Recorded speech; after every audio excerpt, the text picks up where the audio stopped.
Chapter 2, The Life of a Samurai.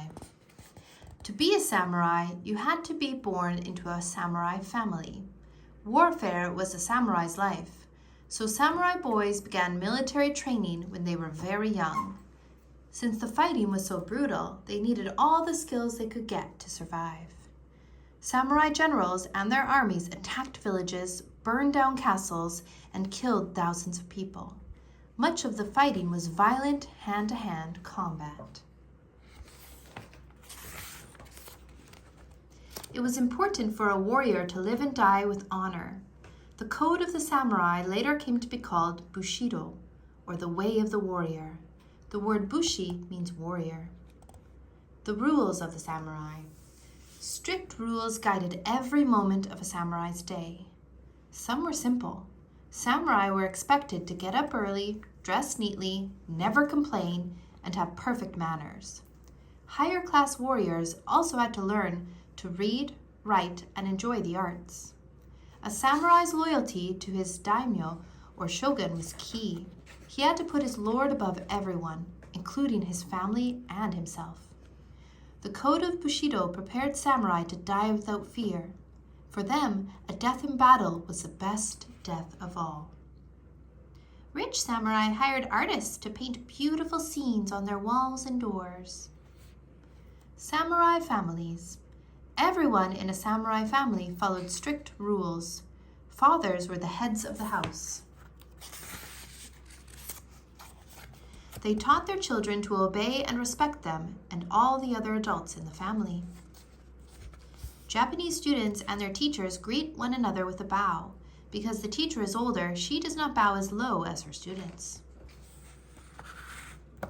Japanese children had to bow when they greeted adults. Today, many still do. Wives of the samurai played an important part in the samurai way of life. They took care of the family when the men were away and were ready to defend their family if anyone attacked the house. Samurai mothers were proudest of their sons and daughters when they were brave. Samurai kids learned self-control and manners at a very early age. They weren't allowed to whine or cry. They even had to treat their brothers and sisters with respect. Before they were 5, samurai boys and girls practiced play fighting with wooden swords. Girls learned basic sword fighting or kendo, not for war, but to protect their homes. When boys were around the age of 5, their fathers sent them away to study with expert teachers to learn the fighting skills they would need. Jack presents Samurai School. These are some of the things samurai boys had to learn. Fighting with swords. When they practiced with real swords, samurai kids didn't get to wear any special clothes or padding for protection. Ouch! Archery. Boys learned how to shoot a bow and arrow from the back of a galloping horse. Handling a spear. Samurai boys practiced fighting with spears of different shapes and sizes. It took a lot of time to learn how to handle them. Jiu-jitsu. Samurai boys studied the martial art of jiu-jitsu, which is a lot like wrestling. They learned to pin down their enemy and keep him from moving. A samurai home. Hojo-sun was a samurai who lived over 500 years ago. Like other samurai fathers, he had rules for his house. Here are some of them. 1. Go to sleep early and wake up early. 2. Wash in the morning, don't make a lot of noise, and don't waste water. 3. Show respect to all adults. 4. Practice reading, writing, poetry, and horseback riding. 5. Dress neatly and fix your hair as soon as you get up. You never know who's coming to visit. 6. Tell the truth and clean up your room. Reading and writing. Samurai boys and sometimes girls learned to read and write. This wasn't easy. Japanese writing came from the Chinese script. The Japanese also have their own letters that are simpler versions of Chinese characters or symbols. Each word is almost like a picture. In order to read Japanese, students must memorize hundreds and hundreds of different characters. Samurai students spent many hours practicing with brushes dipped in ink. Even when they grew up, samurai practiced the art of writing beautifully. They worked on it all their lives. Poetry. Samurai children and adults read a lot of poetry, especially short poems called waka and haiku. Men and women often wrote their own poems and had contests to choose the best.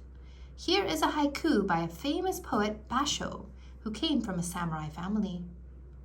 An old pond, a frog jumps in, the sound of water. Tea ceremony. Samurais sometimes invited friends for tea ceremonies in their gardens. They sat on straw mats in a simple hut. The tea ceremony was a time to feel peaceful, away from the cares of the world. This tea house is in the old city of Kyoto. Learning the ceremony took years of study with a tea master. Every movement had a purpose and had to be done very, very slowly. A tea ceremony could last for 4 hours. First, the host prepared a special green tea in a bowl. Each guest bowed before taking just 3 sips. Then they wiped the tea bowl off and passed it on. During the ceremony, there was little talking. Everything and everyone was very calm. Objects for a tea ceremony include a tea container and a brush to whisk the tea and water together. Tests of strength. Samurai teachers tested their students so they would be ready for the harsh life of a warrior. To force them to be alert at all times, their sword masters surprised them by whacking them with the back of their swords if they looked too relaxed. Samurai were always supposed to be able to defend themselves with very little warning.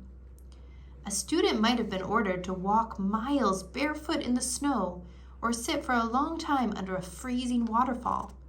He also had to go days without eating or sleeping. It wasn't easy being a samurai.